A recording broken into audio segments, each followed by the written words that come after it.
Opa, Ítalo, tudo bom? Boa noite.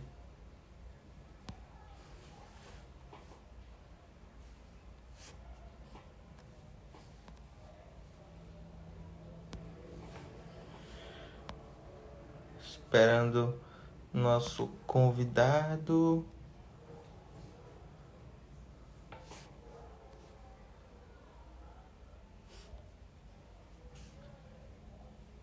aqui.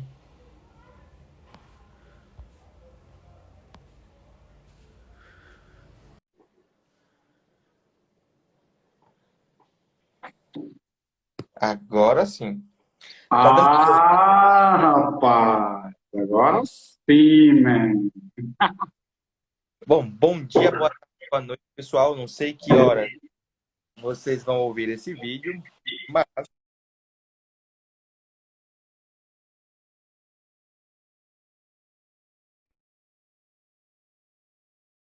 Caminho perguntar. um sobre a ansiedade no viés psiquiátrico. Mas antes de introduzir tudo isso, Wagner, se apresenta pra gente e fala um pouquinho de como que a psicanálise aborda essa ansiedade hoje. E aí, Tony, meu querido, agora tá dando para escutar bem.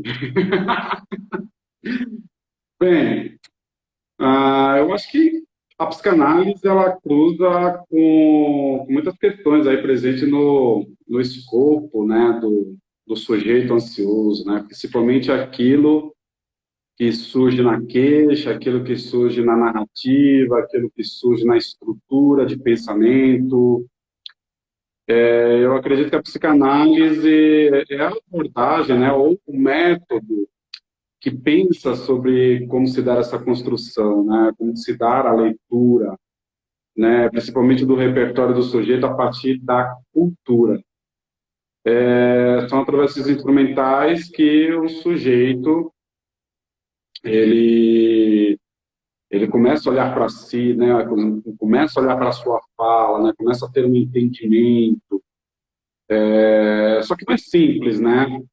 Por isso que a psicanálise ela tem toda uma questão aí onde ela tem que dar permissão, né, para este paciente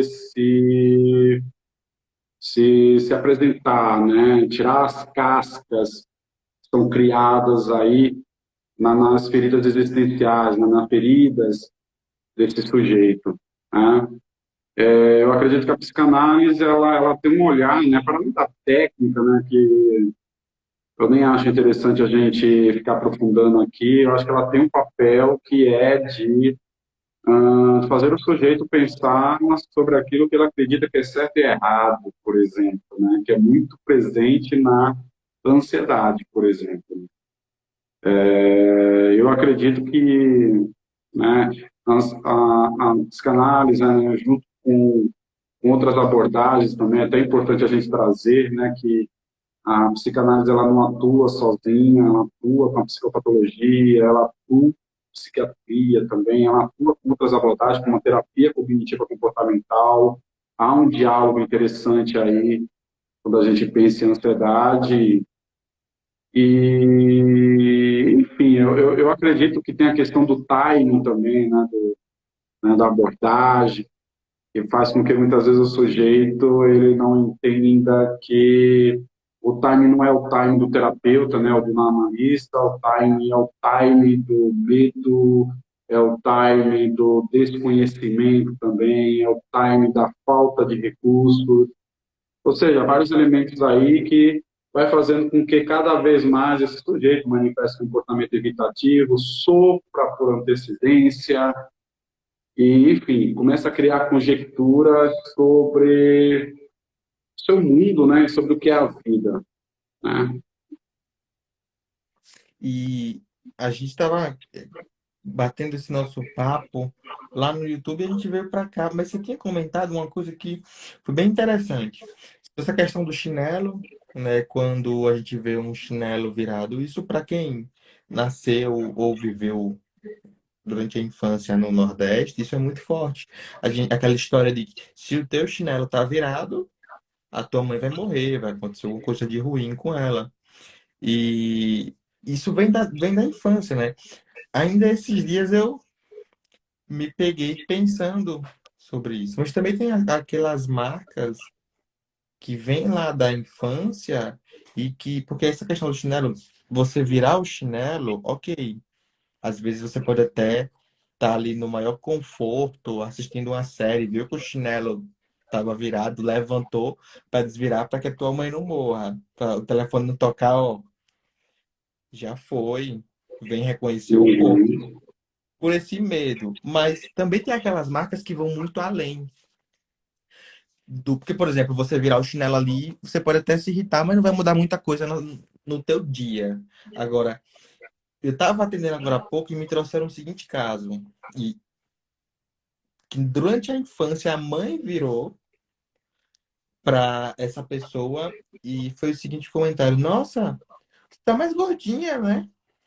E aí depois desse dia, essa pessoa, até hoje, a gente tá falando da pessoa com seus 30 e pouquinhos anos, e que até hoje, sempre que está na presença da mãe, precisa utilizar um casaco de moletom ou uma camisa comprida para que a mãe não perceba se está gorda ou não. Uhum. E aí, veja, a gente traz essas algumas questões lá da infância, mas também traz algo tão disfuncional. Uma pessoa que hoje, né, mora num lugar que é quente, que é o Nordeste. Como que você vai ficar o ano todo, sempre que você estiver na presença da tua mãe, de casar com moletom ou camisa? Você sentir o calor, Uhum. mas por aquela ansiedade. Se eu tirar e botar uma blusa, a minha mãe vai ver o meu corpo e vai me chamar de gorda de novo. O pensamento freudiano, que eu gosto muito, né, que é o Freud, ele falava que todo paciente, ele primeiro ele traz a queixa e logo depois uma história de amor, né? É incrível percebermos a relação entre a queixa e os sujeitos que amamos, né? Principalmente os sujeitos ali que subsidiam a construção do nosso narcisismo primário, né? Principalmente quando a gente é subsidiado, né, por esse afeto que até então a gente acredita que é singular. Papai e mamãe vive condicionalmente para mim, entendeu? E é aí que a gente traz, né, várias questões aí, né, vários aspectos, várias marcas que vêm dessa relação. E uma das marcas, né, é como que esses sujeitos nos apresentam o mundo. Por exemplo, você pergunta para qualquer pessoa se na infância papai e mamãe apresentaram um mundo encantado, um mundo que é possível viver, um mundo que a gente possa confiar em todas as pessoas, você pode ter certeza que a pessoa vai falar que não, entendeu? Tanto que nós somos educados para o medo, entendeu? Para o medo do estranho, para o medo de atravessar a rua, para o medo de colocar o dedo na tomada. Ou seja, é aí que a gente começa a fazer links, né, com algumas situações aí que muitas vezes se apresenta como estranha, né, para o sujeito que está em sofrimento, mas na verdade não é. Não tem nada de estranho, né? A gente consegue cruzar um fato com o outro, mesmo seguindo scripts diferentes, né? Ou seja, essa questão que você traz né, da moça que está passando por um processo de obesidade, por exemplo, criança obesa é vista como bonitinha, fofa, até chegar na infância e ser cobrada, né? E viver um paradoxo aí entre essa percepção que vem de papai e de mamãe, né? Que é a ideia do positivo ser obeso, né? Que é o positivo ser gordinha, e ver, né, um olhar, né, muitas vezes escroto, né, que aí vem de uma outra estrutura, que é da estrutura machista, investida no suposto ideal, né, de que forma que a mulher tem que se vestir, tem que se portar, ou que forma anatômica que ela tem que ter. É nesse confronto entre a lei que está incutida, né, dentro da gente, né, que é a lei que sempre remete a um ideal de certo e errado, né, que é sempre de um terceiro, e surge o sofrimento, né? O sofrimento do ansioso nada mais é do que essa coisa, né? Da ideia em conflito com aquilo que a realidade nos oferta, né? Eu costumo brincar com meus pacientes, né? Que eles precisam estabelecer um elo aí entre a sua verdade e a realidade. Porque enquanto ele não estabelecer esse elo, dificilmente ele não vai estar em sofrimento. Entendeu? Porque o sofrimento surge justamente quando eu deixo de negociar, quando eu estabeleço, né, caminhos, né, busco instrumentais, crio conjecturas para fugir da realidade, né? Ou seja, essa lei, né, que algumas pessoas trazem, né, até como o que faz jus ao sofrimento por antecedência, é o que muitas vezes faz com que o sujeito paralise, o sujeito não se permita para as relações, não se permita para um emprego novo, né? Aliás, a gente pode até pensar em um dos braços aí da ansiedade, né, que está bombando na clínica, que é a síndrome de burnout, né? Eu tenho muitos casos aqui na clínica onde o sujeito ele consegue identificar que tem algo errado com o emprego dele, ele consegue até pensar em instrumentais para se libertar, né? Buscar autonomia, mas ele não consegue, porque muitas vezes tem dentro desse sujeito ali a visão institucionalizada que está empregado, independente da merda de emprego que ele tenha, é bom, o torna diferente do outro, né? Só que esse diferente é o que condena muitas vezes esse sujeito aí a escravidão, né? Esse estado patológico aí que está gozando pelo seu desprazer, ou está gozando, né, por um ideal que está no outro, né? Está gozando pela sua condição, que ela é totalmente inata, que ela é desafinada, porque tem um outro que subsidia um ideal em mim. É aquela velha história do vestir a camisa da empresa, né? Isso daí rola muito, né? Funcionário bom é aquele que veste a camisa da empresa. O sujeito que veste a camisa da empresa veste, né, o gozo do outro, entendeu? É aquele que indiretamente começa a viver na condição desse outro. É aí aonde o prejuízo surge, né? E esse sujeito aí bate na nossa porta. Você falou agora, eu lembrei de. Porque eu vejo isso quase todo dia, em pelo menos um ou dois pacientes que vêm de um. Eu atendo um nicho de uma empresa específica e é uma empresa muito grande. E como é uma empresa muito grande e que tem uma visão no mercado de, por exemplo, os funcionários lá, eles têm. Só muda a pessoa, mas os problemas no trabalho são especificamente os mesmos entre um paciente e outro que vem desse local. E aí é sempre. Claro que a gente sabe que as pessoas têm que pagar contas, têm que sobreviver, têm que ter o salário, têm que ter uma estabilidade financeira. Mas nesses casos, são pessoas que você no diálogo ali, a pessoa, não, ó, eu sei que eu tenho um bom currículo, eu sei que eu não fico sem emprego, eu sei que eu sou um profissional disputado, mas eu não consigo sair de lá, porque hoje eu trabalho na melhor instituição. E aí isso para mim é muito positivo. E aí você vai vendo que aquela pessoa, ok, mas quando você acorda de manhã cedo, qual é o sentimento que desperta em você quando você pensa que daqui a uma hora você tem que estar no trabalho? Desânimo. Desânimo total. Começo a ficar ansioso, começo a ficar com o coração acelerado, e aí começo a não querer sair de casa, fico procrastinando em cima da cama.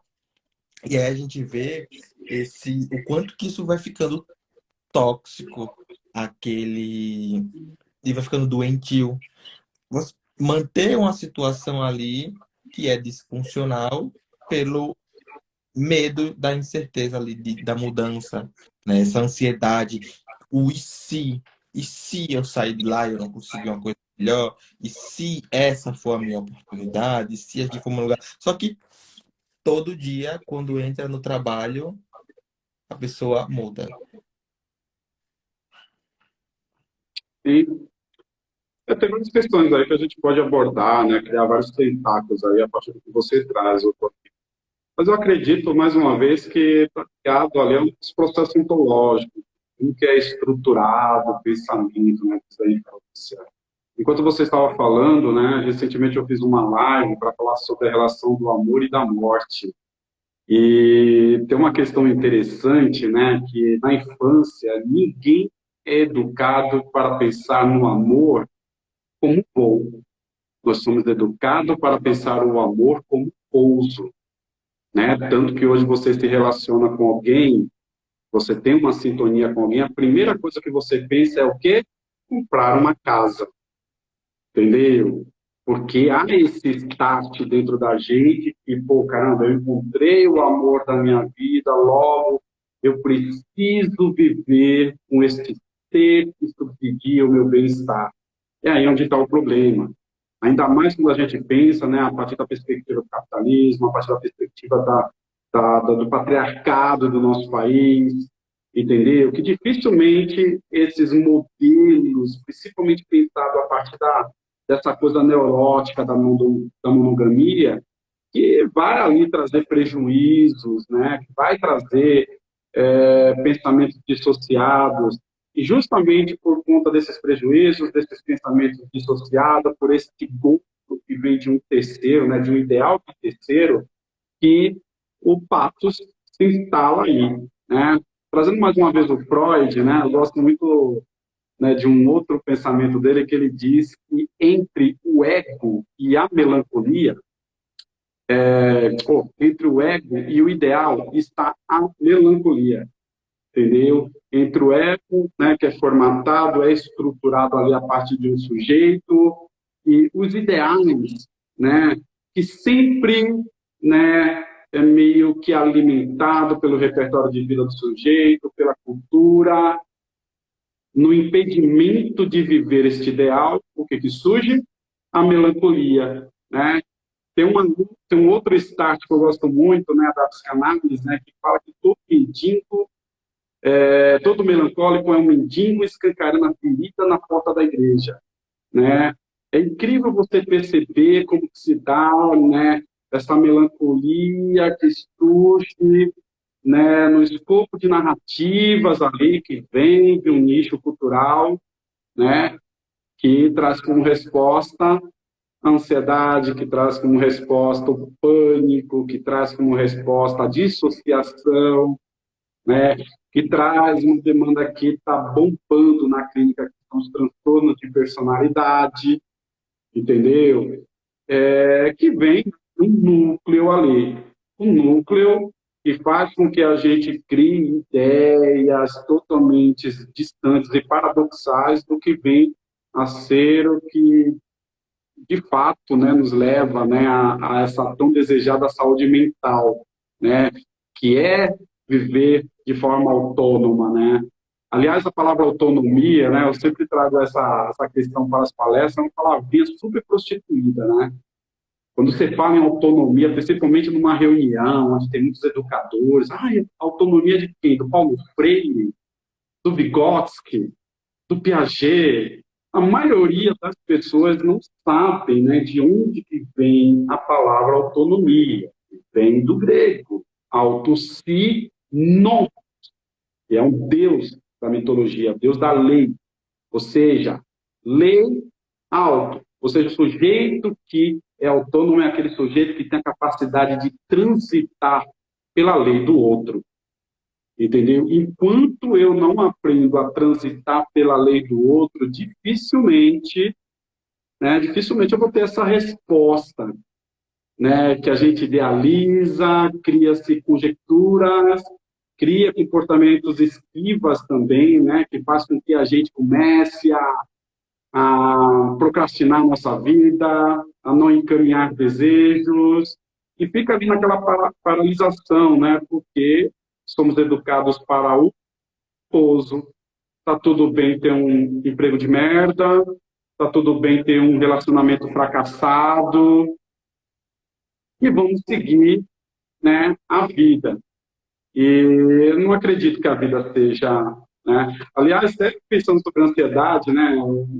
uma das queixas comuns no site terapêutico é o medo de morrer. Você já reparou que todas as pessoas que trazem essa narrativa do medo de morrer têm medo de viver? Você já reparou isso?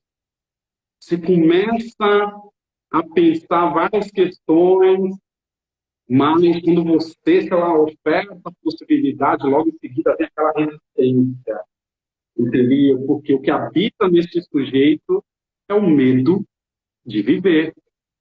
E E não. agora eu lembrei de um paciente, né?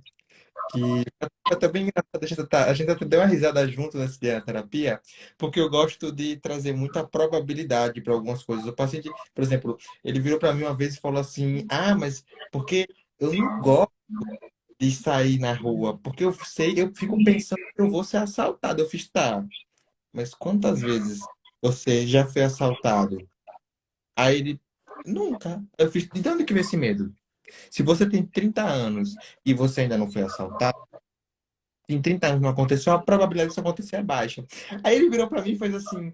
Só que ele morava, ele dividia um apartamento com um casal de amigos, e esses amigos iam para outro estado e precisavam agora morar. E aí ele virou pra mim e fez: Agora o meu maior medo é de estar em casa e morrer. Aí eu, aí antes de eu perguntar, ele fez: Você não vai perguntar quantas vezes eu já morri. Aí eu fiz: É claro que não. Mas é justamente isso. O quanto que ele tem esse medo de viver. Veja, era uma pessoa que não queria sair na rua. Uhum, Não queria.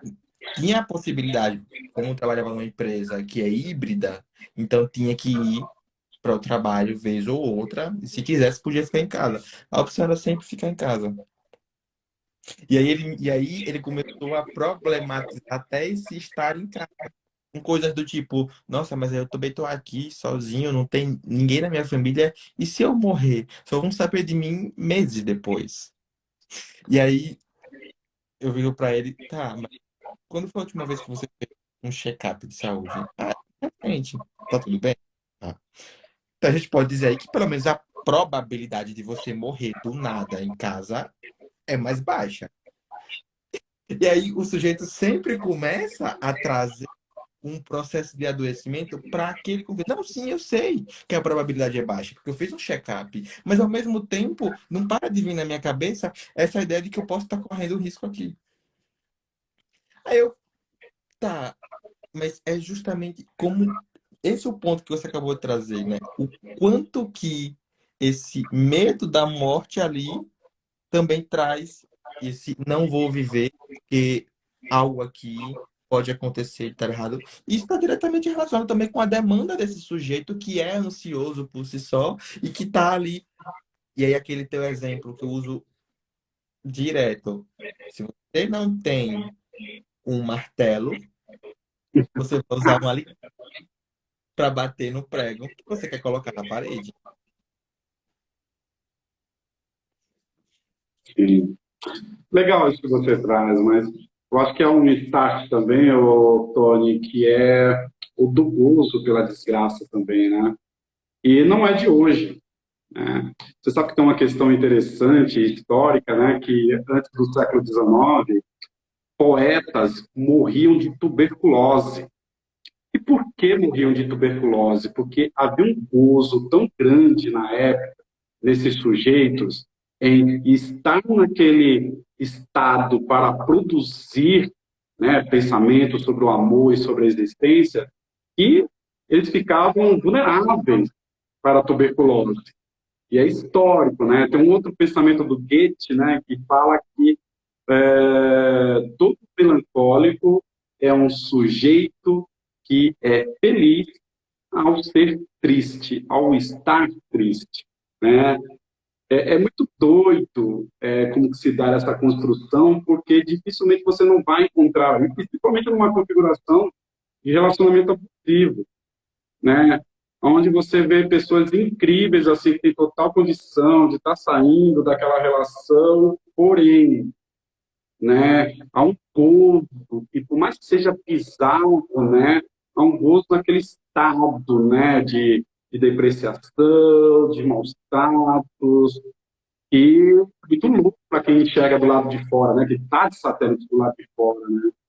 Mas, mais uma vez, eu trago a questão da nossa criação, né? A gente é educado para ver o mundo de forma hostil, dificilmente a gente vai ver diferente. Dificilmente a gente não vai buscar uso neste lugar, entendeu? E é incrível como essas questões, né, elas estão impregnadas, né, nas narrativas, né? Eu vou te dar um exemplo, é uma coisa que eu oriento para mães de meninas, né? Meu, nunca se diz para uma menina que todo homem no mundo não presta. Por quê? Porque isso daí incute dentro da criança algo poderoso. Aonde, no momento em que essa menina estiver se relacionando, isso, claro, numa relação heteronormativa, né? Dificilmente, se ela estiver numa relação abusiva, ela não vai começar a criar conjecturas que está tudo bem me relacionar com alguém que é abusivo. Afinal, todos são iguais, entendeu? E é aí onde você começa a perceber na questão da obesidade que você trouxe, né? Que vai gerando aí prejuízo, por quê? Porque o grande dilema de todo ansioso é esse conflito aí entre verdade e realidade, entendeu? E a realidade é sempre o outro, como diz o Lacan, né? O real é sempre o outro. Né? Quem é este outro que subsidia a ansiedade nesse sujeito? É o nosso papel, muitas vezes, na análise. E muitas vezes, né, é aqui, ó, dá de mão beijada para o sujeito decide o que faz. Que dificilmente, né, aliás, eu até gostaria de trazer uma questão que é interessante, né, tem muitas pessoas que criticam a psicoterapia, a psicanálise, né, por conta do tempo de tratamento. Quem determina tempo não é um analista ou psicoterapeuta. Quem determina tempo é o sujeito, entendeu? Se o sujeito, né, ele quer que o sintoma ele continue sendo subsidiado, se ele quer que aquele sintoma continue presente na sua vida, não vai ser o terapeuta que vai mudar, não vai ser os psicotrópicos também que vai mudar, né? E Isso é é uma muito, coisa que pode é falar, muito Sandra. falar isso, porque quando eu tava, a gente chama isso de ganho secundário também, né? É um outro termo para isso. E aí, quando eu tava lá na minha graduação, eu escutei isso pela primeira vez, eu fiquei, caramba, mas como que uma pessoa quer ficar doente? Como que ela tá indo para terapia? Ela tá pagando por isso? Ela não tá pagando só em dinheiro, tá pagando em tempo, ela tá se abrindo para uma pessoa que ela nunca viu na vida, e ela ainda quer que aquele problema dela continue sendo um problema na vida dela.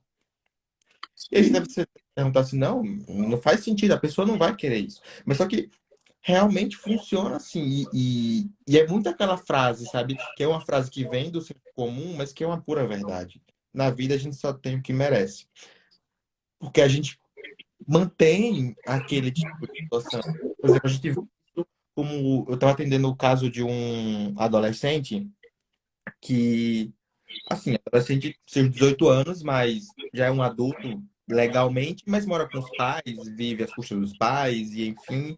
Então acaba sendo um adolescente ainda. E aí a demanda é dependência química. Só que o garoto começou a usar a substância no momento em que os pais estavam em separação, sabe? Tinha muito conflito dentro do ambiente familiar, saía de casa, usava substância. Os pais descobriram, encerraram o processo de separação para cuidar do garoto. O garoto começa a melhorar e os pais retomam o processo de separação. O que é que esse jovem faz? Volta para a substância. E aí, qual era o ganho que ele estava tendo enquanto ele estava doente? Os pais tinham parado toda a briga e ficado em função dele. E a gente cria também um outro contexto aí, que é o de dependência familiar. Mas aí eu trago isso também para a gente ver o quanto que, seja numa situação de ansiedade, seja numa situação familiar, num relacionamento abusivo, isso é muito forte, do quanto que o próprio sujeito seja conscientemente ou inconscientemente, acaba se sabotando, fazendo aquela situação permanecer. Entende? Então o sujeito acaba empurrando aquilo com a barriga, mesmo sem querer, mantendo todo aquele contexto. E aí, no caso do depressivo, também. No caso do ansioso, também. Eu costumo dizer para os pacientes que, se eles soubessem o quanto que a ansiedade pode ser benéfica, eles usariam ela ao... Porque, por exemplo, para a gente estar aqui agora, foi ansiedade. A gente ter acordado de manhã cedo foi ansiedade. Mas será que essa ansiedade precisa ser sufocante a todo ponto? O que dá para se fazer ali, né? Só que ao mesmo tempo o sujeito começa a ver, por exemplo, a gente vê isso muito naquele caso do sujeito que está ansioso com toda e qualquer coisa, desde uma agulha no chão, né? Porque quer ter controle de todo o seu dia. Porque se todo o seu dia está programado, se tudo está dentro do que você estruturou, você tem aquela sensação, né? Uma sensação falsa. E você controla tudo, aquela ideia de segurança. Só que, na maioria das vezes, controle. Mas o sujeito se apega àquela ideia de eu vou deixar tudo ok, eu não vou ter nenhum problema durante o meu dia. E aí, quando algo sai errado, às vezes é uma coisa pequena, mas é suficientemente para estragar toda a semana, todo o dia, todo o projeto. Tudo aquilo que a pessoa idealizou e queria que fosse normal. Sim. Sim. Você sabe que tem uma questão interessante, né? Na ansiedade, né? Que todo sujeito ansioso é um sujeito que ele se sente criminoso sem cometer o crime. Tem muito essa coisa, né? De criar um pensamento sobre aquilo que é oriundo da culpa, né? É aí onde o que você traz é válido, né? Que a ansiedade ela não tem esta função, né? Quando a gente pensa nos mamíferos, né? Vai ver que a ansiedade no mamífero ele sempre tem um start do alerta principalmente em relação a algum risco, né? Que faz parte ali do corpo, né? Do instinto desse sujeito, né? Principalmente quando ele está ali lidando com predadores.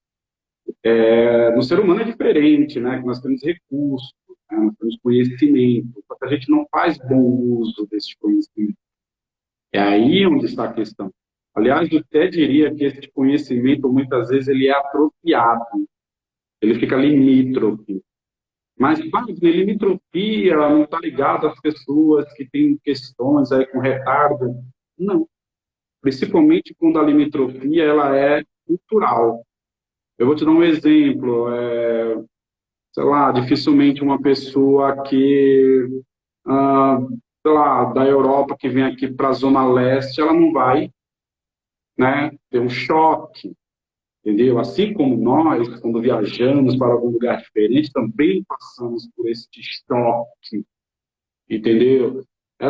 Esse conflito de cultura que faz com que muitas vezes o sujeito ele promova para si esse adoecimento, né?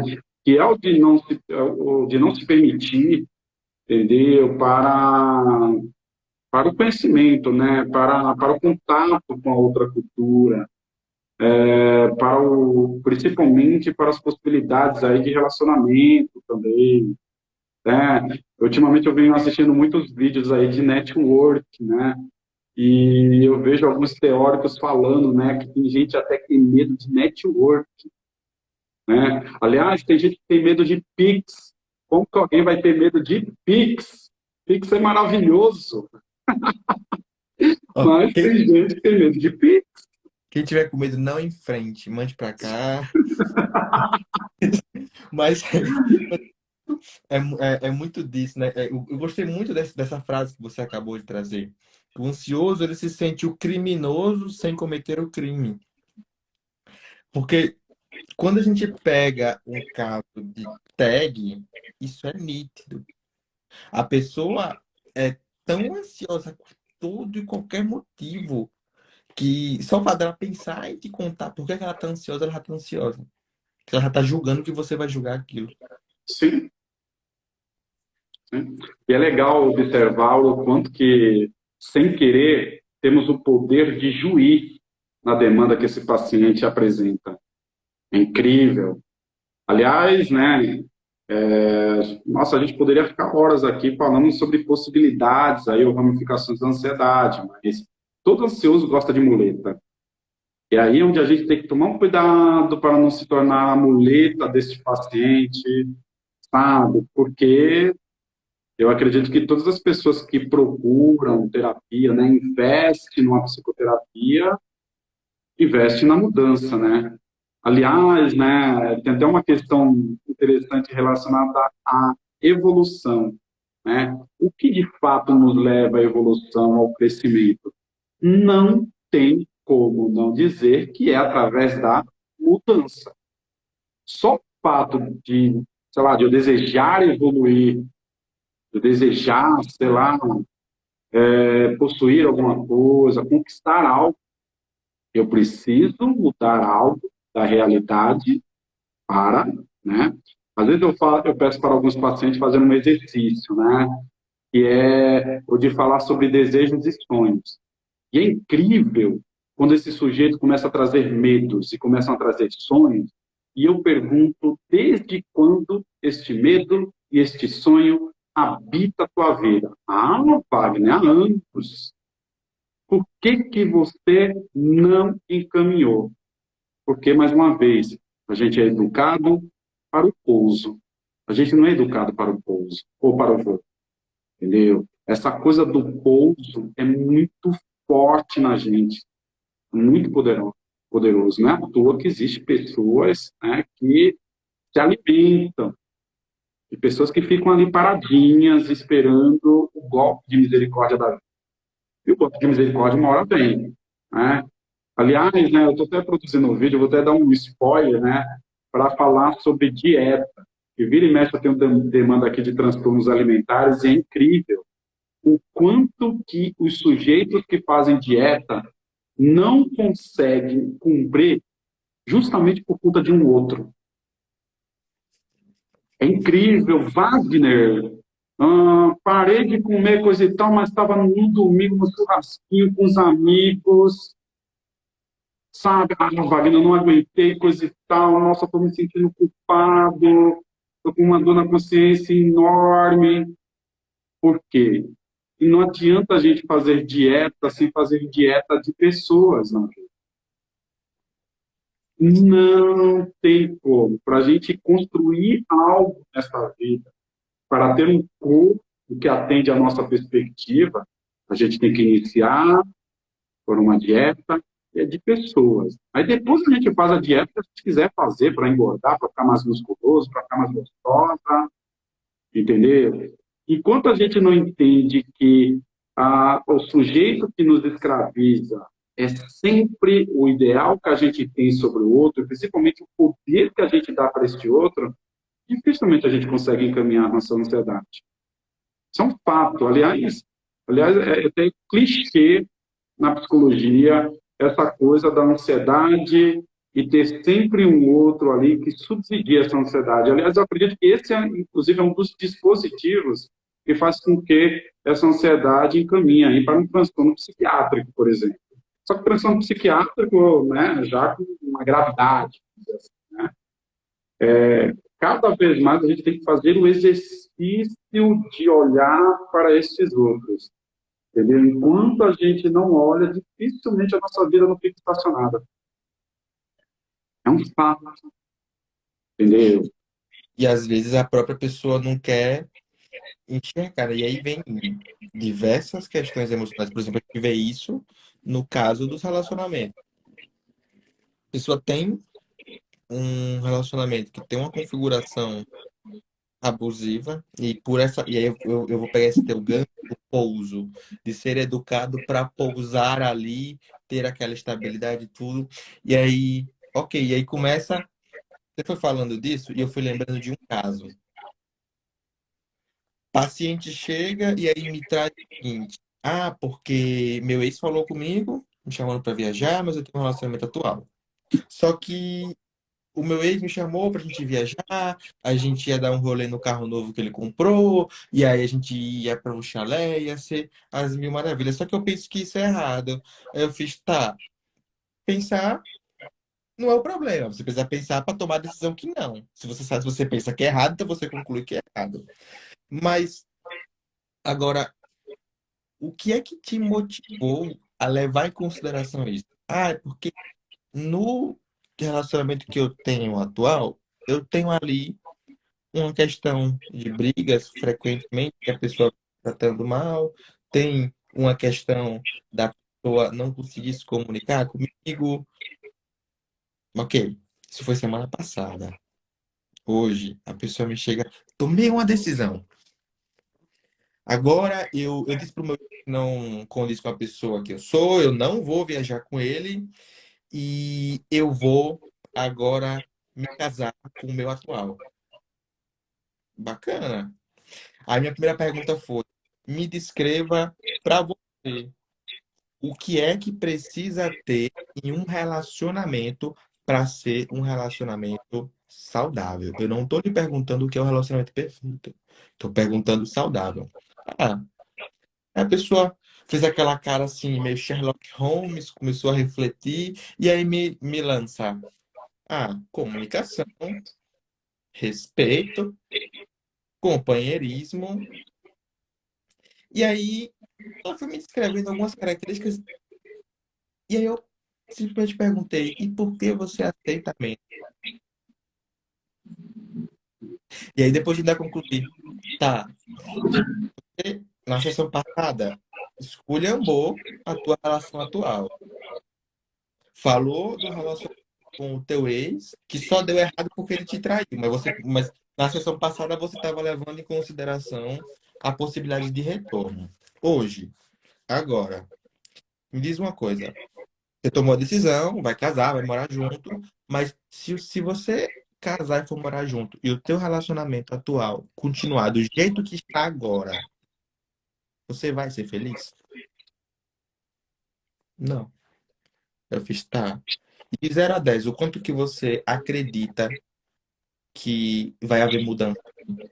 5, porque tudo na vida é 50-50. Aí eu concluo com a pergunta: e há quantos anos vocês já estão nessa configuração de você achar que vai mudar e não muda? 8 anos. Eu fiz, veja, em 8 anos a pessoa continuou te desrespeitando, não mantendo a comunicação contigo e sendo agressivo o tempo todo. Da onde você tirou que agora ela vai mudar? Quer dizer, o que é que te fez pensar isso? Entende?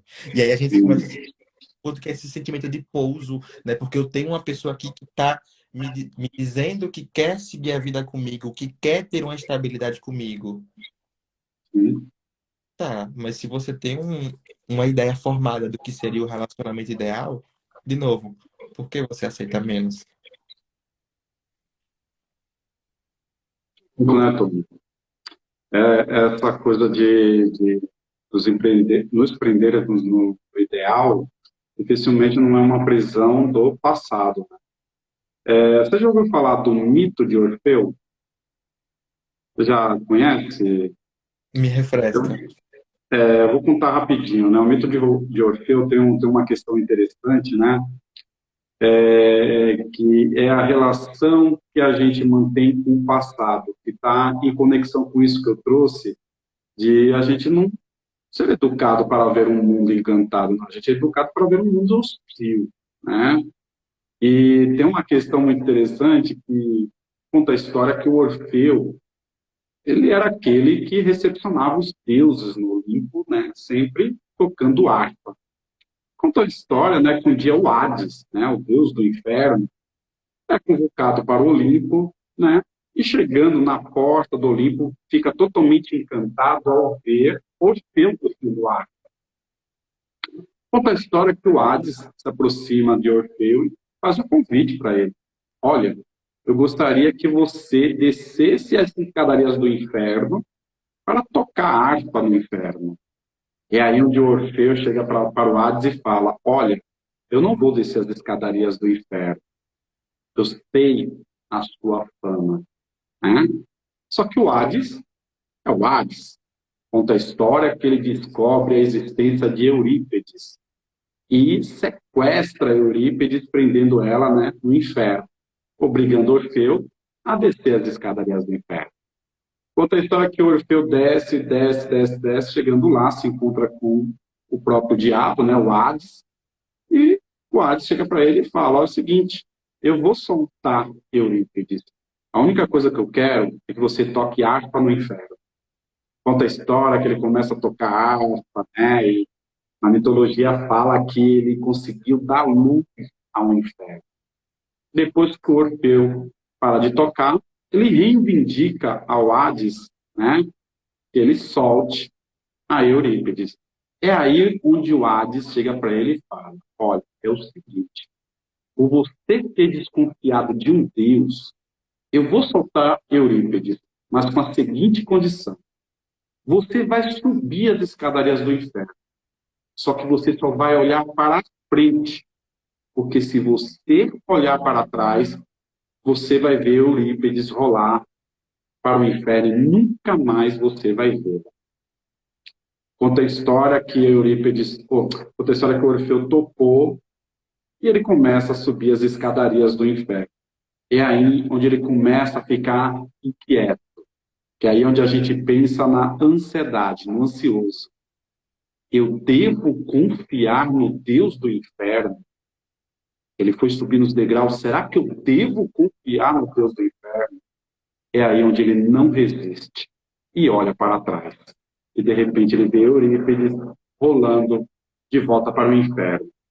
Essa história é uma história que eu acho que dá para a gente pensar muito, né, de como que se dá aí a dinâmica do pensamento na ansiedade, que é justamente, né, essa coisa, né, de criar pensamento pré-estabelecido, criar leis obsessivas na maioria das vezes. Olha, o Hades não pode cumprir, né, o compromisso, né, que ele teve ali, né, que ele investiu a questão presente. Não, não vou confiar, eu vou olhar para trás. Quanto dos pacientes que a gente atende não são sujeitos que só olham para trás, não olham para frente? É muito difícil olhar para frente, né, e confiar que a gente caminhando para frente é que as coisas boas acontecem de fato. Não é estacionado, né, no pouso ou a todo momento preso no passado, né? É fácil assim falar, né? É fácil o terapeuta trazer nessa narrativa, né? Fácil, né?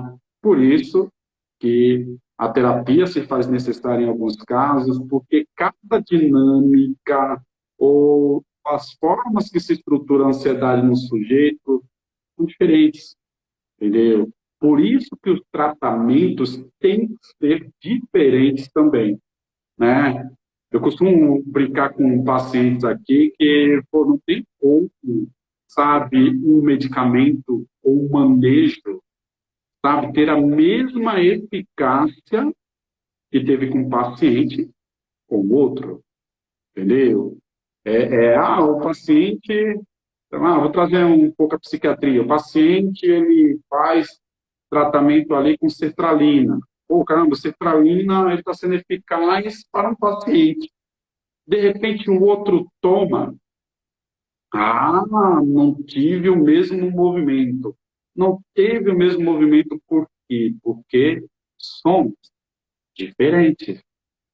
Somos diferentes.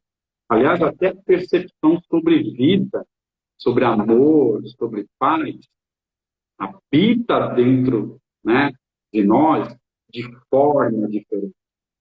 E é justamente por habitar de formas diferentes que uma vez, né, surgindo em vida, surge aí também o conflito com a realidade, que é o de não ter mãe e pai para amparar este sentimento, que é o de não ter mãe e pai para encaminhar o meu desejo ou para subsidiar aquilo que eu acredito que é melhor para a minha vida. Como o desejo, sei lá, de ir no Hopi Hari, como desejo de ir no shopping, como desejo de ir na ReHap, como desejo de tomar um sorvete no McDonald's. Quando esse sujeito ele começa a perceber que não tem mais esse patrocinador, esse subsidiador, é que surge a crise de ansiedade. Eu estou trazendo um start aí que a gente pode ramificar para vários viés de roteiros ou de scripts. Mas a real é essa: enquanto a gente não olha para frente, né? Aliás, tem até uma questão interessante, né? Que, por exemplo, eu tenho carta há mais de 20 anos e uma coisa que era marcante para mim, que eu aprendi a dirigir na autoescola. Ninguém me ensinou a dirigir. Eu fiz aula pra cacete na autoescola para aprender a dirigir. E eu lembro que eu tinha um professor, que o nome dele era Marquinhos, né? O instrutor. E ele sempre falava para mim: Wagner, na hora que você pegar um carro, olhe para frente, negão. Não olha para trás, não olha para o câmbio, não olha para a embreagem, olha para frente. Porque é seguro, na hora que você está dirigindo, olhar para frente. Porque você consegue ter até tempo de reação, sei lá, se alguma coisa acontecer, se alguma colisão tiver que acontecer. Você só olha para os retrovisores quando você tem que mudar de faixa. Ou seja, até mesmo quando a gente pensa em como que a gente deve mudar, entendeu? Ou que caminho, quais caminhos a gente tem que tomar, é um pouco esse ato de olhar para o retrovisor, né? Analisar os riscos, para poder, muitas vezes, ultrapassar alguém que está estagnado na nossa frente e seguir o nosso caminho, né? Seguir para onde, de fato, os nossos ideais, né? Buscar voo. Ou seja, para isso acontecer, também é legal fazer um exercício, né? De ampliar cada vez mais aí o cardápio de instrumentais, né? Eu falo muito de caixa de ferramenta para os pacientes. O quanto que é importante não ter só o martelo, não ter só o alicate, entendeu? Mas ter, né? Eu gosto de dar um exemplo, eu gosto muito de ir para a Trindade, né? Eu sei 6 caminhos para ir para a Trindade. Por que é importante eu saber 6 caminhos para ir para a Trindade? Porque vai chegar uma hora que eu posso empacar em um desses caminhos. E se eu não tiver outros, a única coisa que vai me restar é o quê? A crise de ansiedade. O que é a crise de ansiedade? É incrível você observar que todo sujeito que está em crise de ansiedade, ele sabe exatamente por que está em crise de ansiedade. Ele vai vir com a narrativa do tipo: ai meu Deus, eu não consigo nomear o que eu sinto. Ah, mas eu consigo nomear quando iniciou. Que pensamento veio, o que eu vi, ou quem, sei lá, falou alguma coisa para mim, e aquilo dali foi alimentando, alimentando, alimentando, alimentando, de repente, pum, né? Ou seja, quanto mais recursos, quanto mais alimentamos essa caixa de ferramenta, melhor lidamos com essa sensação que é inata, faz parte do nosso escopo de vida, que é a ansiedade. Como você mesmo trouxe, a ansiedade ela não é negativa. Aliás, às vezes eu até brinco com pacientes, né? Eu não vou no meu pescoço antes daquilo que eu vou te dizer.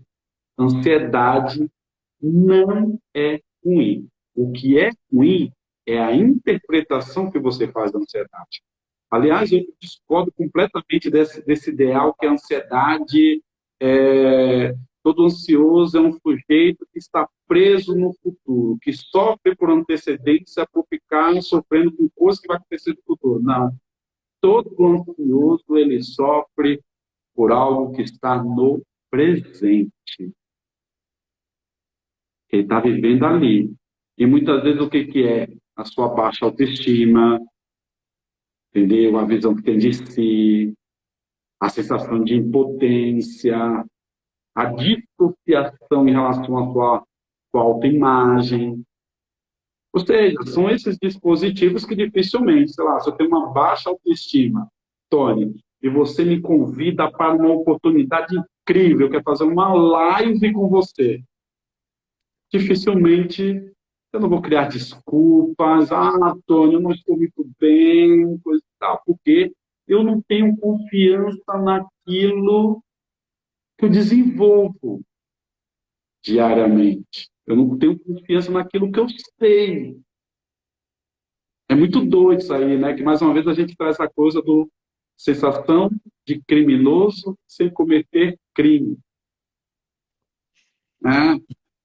E a gente vê, né, isso muito durante o dia. É como você falou, como que, que o ansioso vai olhar para o aqui e agora, se o que ele tem no aqui e agora é, por exemplo, eu atendi esses dias um rapaz que ele virou para mim e falou assim: Ah, eu sinto que eu não pertenço ao meu emprego. Eu sinto que o cargo que eu ocupo não deveria ser meu, deveria ser de outra pessoa. Sinto que eu não mereço, que eu não sou competente. Eu virei pra ele e fiz: Quanto tempo você tá nessa empresa? Ele me fez: Ah, eu tô lá há 1 ano e meio.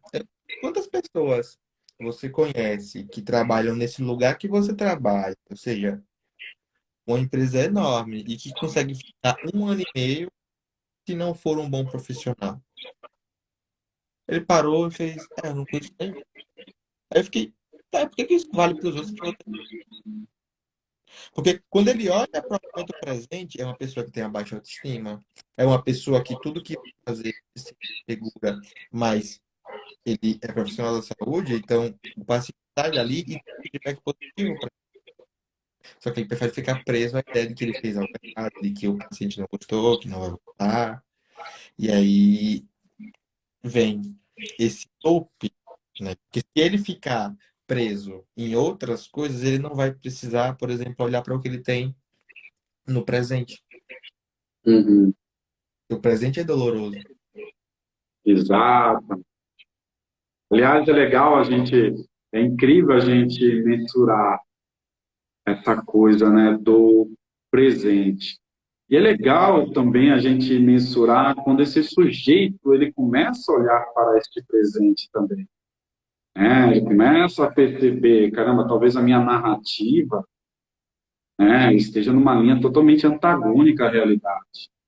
Eu costumo até brincar, recentemente eu até fiz um vídeo que eu nunca, nesses anos que eu atendo, eu atendi alguém com baixa autoestima que não fosse incrível, que não fosse uma pessoa, sabe, muitas vezes bonita, uma pessoa que tivesse um intelecto, uma pessoa interessante até para se relacionar. Mas a visão distorcida sobre si é tão poderosa que não adianta. A narrativa que as pessoas usarem não vai adiantar, entendeu? Porque essa coisa, né? Principalmente esse start do gozo é tão poderoso no sujeito que ele não consegue se libertar. Nós temos uma participante aí, ó, A Ana busca Galine. também é algo que causa muita ansiedade. Eu estava pensando exatamente nisso agora, né? O quanto que a gente fica ali querendo atingir um ideal. E muitas vezes esse ideal vem, e aí de novo, aquela história do chinelo, que a gente, para quem é nordestino, a gente vive muito isso, né? Que se o chinelo tá virado, a tua mãe vai morrer. Eu escutei duas versões disso, né? Uma é que a mãe tava morrendo e a outra era que tava xingando a minha mãe. E aí, por incrível que pareça, tá xingar a minha mãe incomodava mais do que se ela tipo, falar fosse morrer. Aí, quando eu pensava que ela tava xingando, eu ia lá, corria e virava. Só que, ao mesmo tempo, isso também vem com outras questões. Por exemplo, aquelas críticas. Eu lembrei agora de uma paciente que ela me trouxe assim. Eu tenho um irmão. E sempre que as pessoas iam lá em casa, viravam, minha mãe virava e assim, olha a nota que o meu filho tirou. E aí, pra mim, viravam e falavam assim, nossa, que menina bonita. Aí minha mãe, ela sabe desenhar. E aí a pessoa foi introjetando essa roupagem ali, e hoje é uma pessoa que não se sente suficiente para nada. Uhum. Quando a gente aprende, por exemplo, um hábito supersticioso como esse, eu vou virar o chinelo porque tá xingando a minha mãe, porque a minha mãe vai morrer. Mas também tem aquelas coisas que são muito extremistas e fazem com que a pessoa fique o tempo todo querendo buscar um ideal de perfeição. Curiosamente, Sim. hoje ela é professora, mas o irmão é médico. Imagina a comparação no almoço em família. Aham. Isso, eu não consigo hoje provar para minha mãe que eu sou boa também, porque o meu irmão fala que vai ganhar 60 mil por mês no almoço de família. Como é que eu vou conseguir provar para minha mãe que eu também sou o suficiente?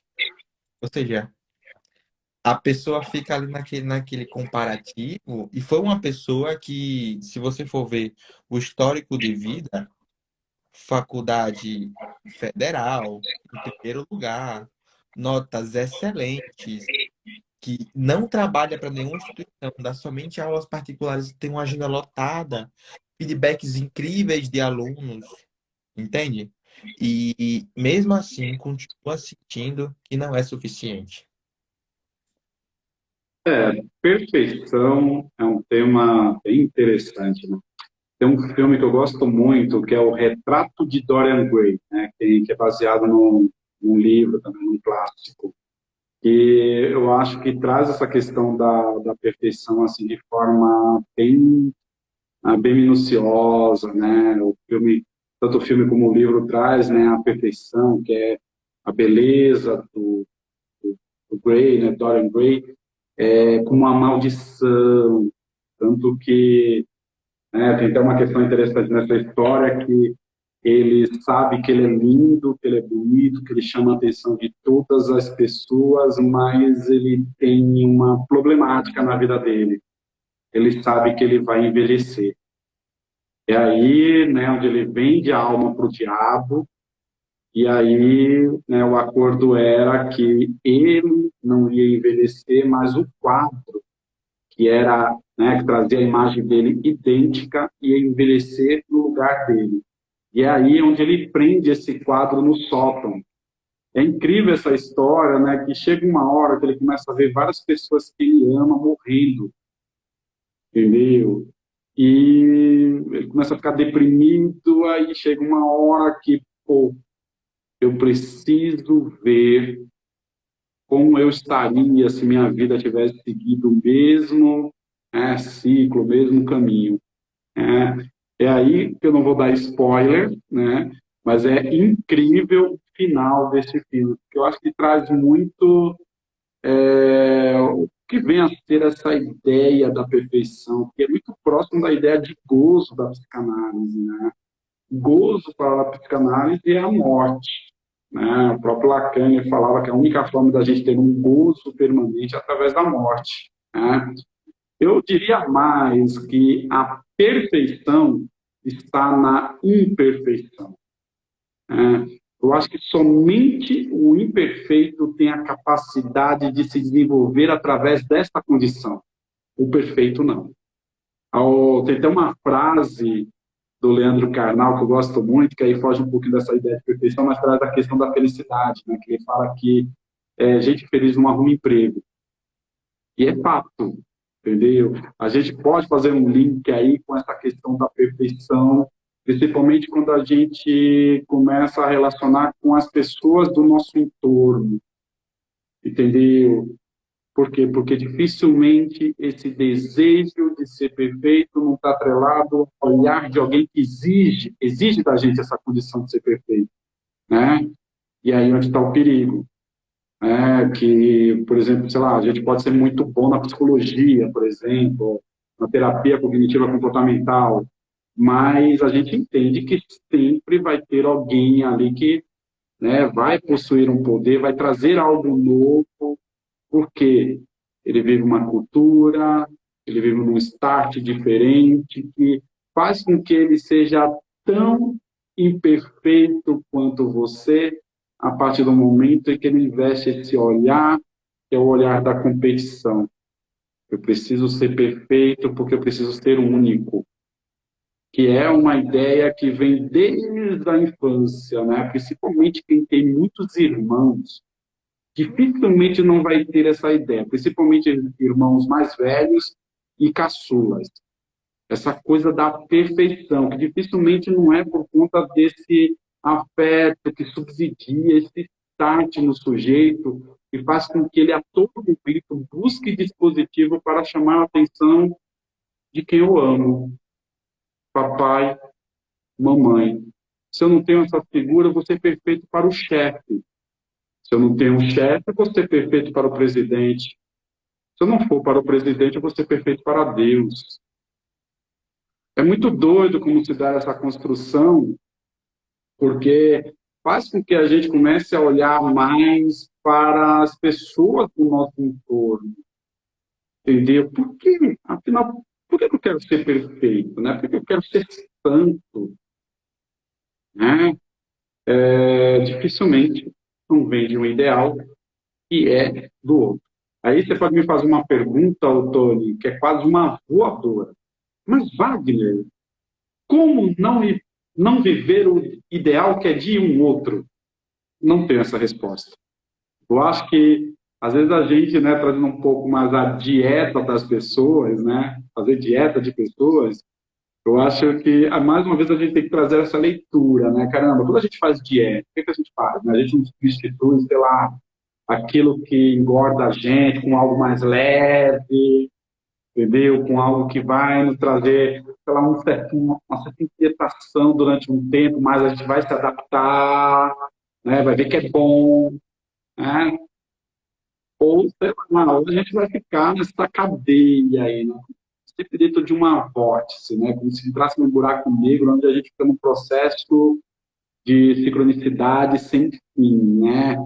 Sempre sendo aquele melancólico que é o mendigo escancarando a ferida na porta da igreja, né? Sempre buscando esse subsídio, sempre encontrando satisfação na esmola dada pelo outro, por exemplo, né? Ou seja, esse é um tema, viu, Tony, que, meu, daria para a gente conversar muito aqui. Vamos marcar outra live, vamos marcar outro bate-papo, entendeu? Que senão a gente vai ficar horas aqui, a gente tem que assistir Pantanal. E tá, deu o nosso horário, mas eu preciso te agradecer e agradecer a todo mundo que deu uma passadinha aqui.